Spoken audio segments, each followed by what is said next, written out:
what you here for? Does your life matter? Does your life matter?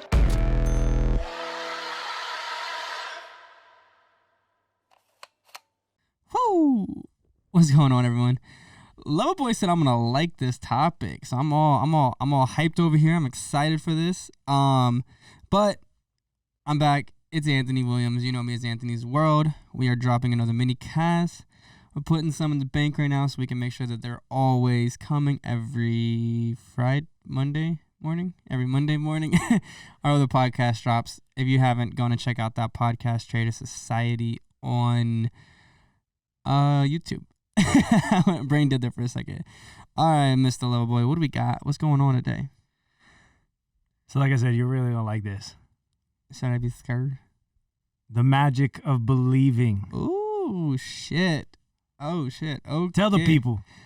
Magic of believing. Well, anyone that knows me, that knows that I kind of owe some of my success to the magic of believing. It's actually a book written by Claude Bristol. I might be wrong on how to pronounce his last name, but pretty close. You can listen to it on YouTube. And what I did actually was I actually sped it up on YouTube, and I would listen to it every single day. You can listen to it in normal play in about 6 hours.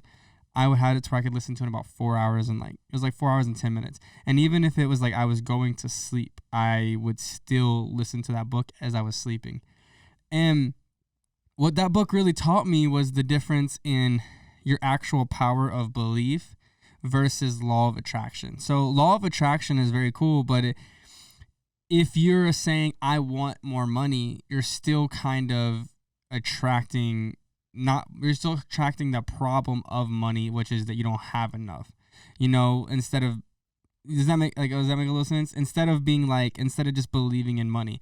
So it's like there's a difference in that power of belief that you have to actually have behind it. You can't just sit in front of a mirror and be like, I want this. I only want to be healthy. You know what I mean? Where you're still attracting that everything about that. So for me there's a big misunderstanding in law of attraction is you can still attract bad things even though you're trying to attract good things.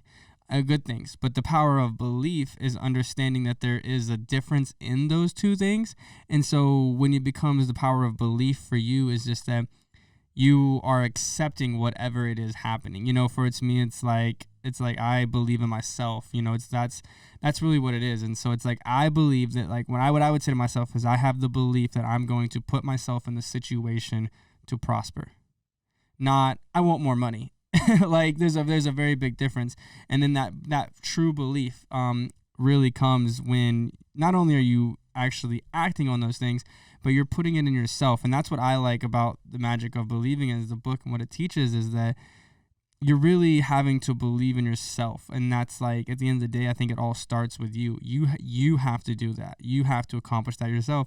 And believe, and then the power of belief is just that there's no other way. There's no other option because you're so far committed. When you truly believe in something, you're so far committed.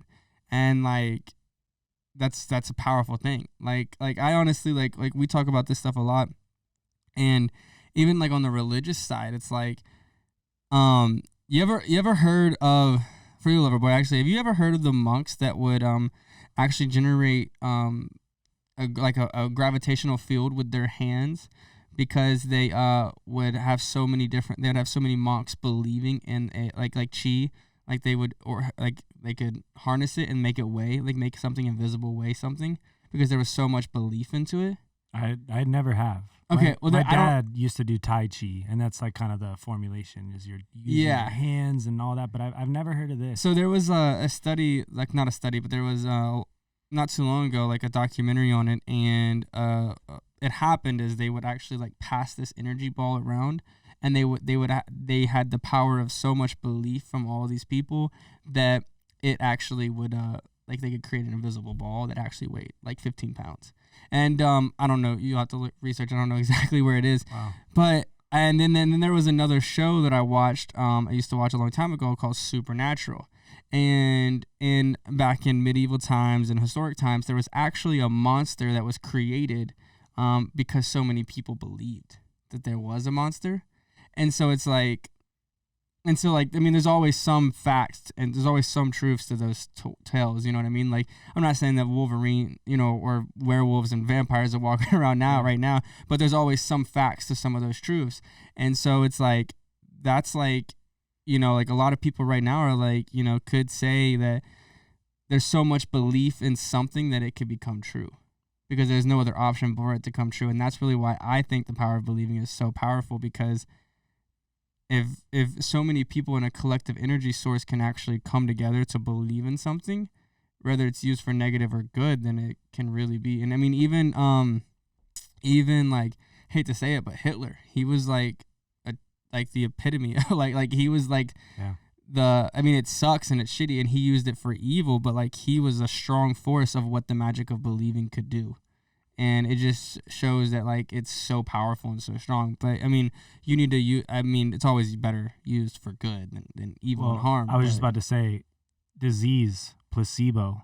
Exactly. I mean, why don't you dive into that for a second? Because that is in the book. Yeah, it is. And it is incredible. I mean, it's just purely like they've proven many times that what they would do is they would put people and they would actually put them under operation, like for a knee surgery or whatever, and they actually wouldn't perform the surgery and they'd give them sugar pills, and then all of a sudden their knees would feel better.